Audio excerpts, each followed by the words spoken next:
নমস্কার বন্ধু, আমি কনফেডারেশনের সাধারণ সম্পাদক মলয় মুখোপাধ্যায়। ইতিমধ্যে আপনারা জেনে গিয়েছেন যে আগামী 5ই ফেব্রুয়ারি 2024 ডিএ মামলাটি মাননীয় জাস্টিস বিচারপতি ঋষিকেশ রায় এবং বিচারপতি জাস্টিস প্রশান্ত কুমার মিত্র মহাশয়ের বেঞ্চে 60 নম্বর সিরিয়ালে 6 নম্বর রুমে অনুষ্ঠিত হতে চলেছে এবং তা আমরা আমাদের পেজে এবং বিভিন্ন হোয়াটসঅ্যাপ মেসেঞ্জারে কর্মচারীদের কাছে প্রেরণও করেছি।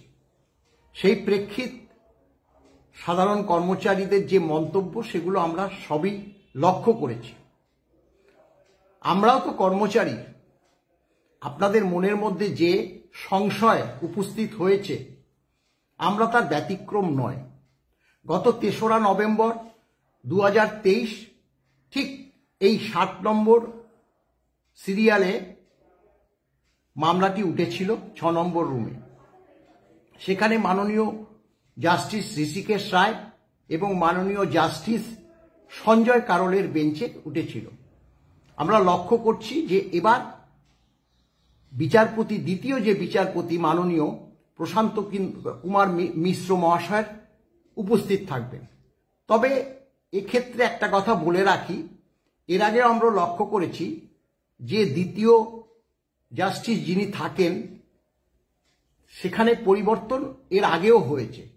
মাননীয় জাস্টিস পঙ্কজ মিতাল, মাননীয় জাস্টিস সঞ্জয় কুমার, এই নামগুলো আমরা লক্ষ্য করেছি। তাতে যে খুব একটা অসুবিধা হয় তা কিন্তু নয়, কারণ বহু মামলাই রিলিজ হয়েছে।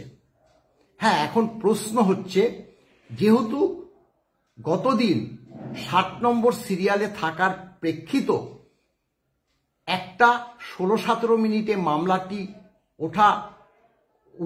মামলাটি উঠে যাওয়ার পরও মামলাটি বিচারকদ্বয় শোনেননি।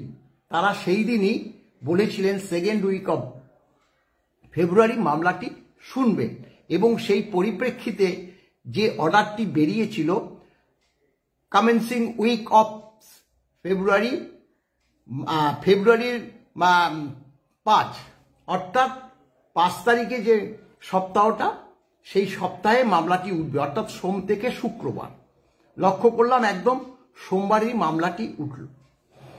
সংশয় আমাদেরও আছে স্বাভাবিকভাবে, কারণ আগামী 5 তারিখে যে মামলাটি উঠতে চলেছে সেটা হচ্ছে 11তম। আপনারা সকলেই জানেন মাননীয় মুখ্যমন্ত্রী বিধানসভায় দাঁড়িয়ে বলছেন যে ডিএ দেওয়া হবে না, ডিএ বাধ্যতামূলক নয়, ডিএ ঐচ্ছিক, কিন্তু তারা মামলা লড়ছে। এখন আমরা তো সাধারণ, সাহিত্য সম্রাট বঙ্কিমচন্দ্র চট্টোপাধ্যায়ের যে বঙ্গদেশের কৃষক যে নিবন্ধটি তিনি লিখেছিলেন সেখানে তিনি বলেছিলেন আদালত হচ্ছে পয়সাহালা মানুষের পয়সা খরচ করে তামাশা দেখার একটা জায়গা।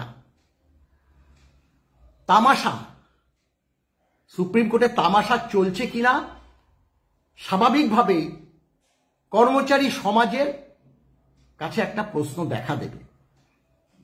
কারণ আমরা এটাও লক্ষ্য করেছি যে সুপ্রিম কোর্টের প্রধান বিচারপতি তিনি গতদিন ওই 3রা নভেম্বর 2023 একটা মামলার পরিপ্রেক্ষিতে তিনিও স্বীকার করেছেন যে তারিখ পে তারিখ এইভাবে মামলাগুলো সার্বিকভাবেই তিনি বলেছেন ডিলে হওয়া উচিত নয়। স্বাভাবিকভাবে আমরা এবার নিশ্চয়ই আশা করতে পারি যে মামলাটি 5 তারিখ মহামান্য সুপ্রিম কোর্ট শুনবে, শুনে বিচার করবে, করে রায়দান করবে। যে রায় হোক না কেন আমরা তা মাথা পেতে নেব, কিন্তু তাদের তো বোঝা উচিত আমরা সাধারণ কর্মচারী, অধিকাংশ অবসর নিয়েছে এই মামলার প্রেক্ষিত। আমরা তাদের কাছে হাত পেতে পেতে টাকা জোগাড় করে এই মামলা লড়ছি। আমরা সাধারণ মানুষ, আমরা পয়সাওয়ালা নই, পয়সা হচ্ছে সরকার। এক একটা মামলাতে কত খরচ হয়। মহামান্য উচ্চ আদালতের একজন বিচারপতিও প্রশ্ন করেছেন যে কত টাকা সুপ্রিম কোর্টে মামলার প্রেক্ষিত সরকার খরচ করছে সেটা জানানো হোক। স্বাভাবিকভাবে একটু তো উত্তেজিত হবই, কারণ মামলাটা গত 28শে নভেম্বর 2022 থেকে গত 3রা নভেম্বর 2023 পর্যন্ত 10 বার মামলাটা উঠল। আমরা এই পশ্চিমবঙ্গ থেকে দিল্লিতে যাচ্ছি, থাকছি, আমাদের যে কতটা খরচ হতে পারে সেটা স্বাভাবিক নিয়মে দেশের সর্বোচ্চ আদালতের কিন্তু বিচার করে দেখা উচিত। তাই আমরা আবারও আপনাদের মতো আশা রাখছি যে এবার 5ই ফেব্রুয়ারি 2024 মামলাটা মহামান্য উচ্চ আদালতের জাজদ্বয় শুনবে। নমস্কার, ভালো থাকবেন।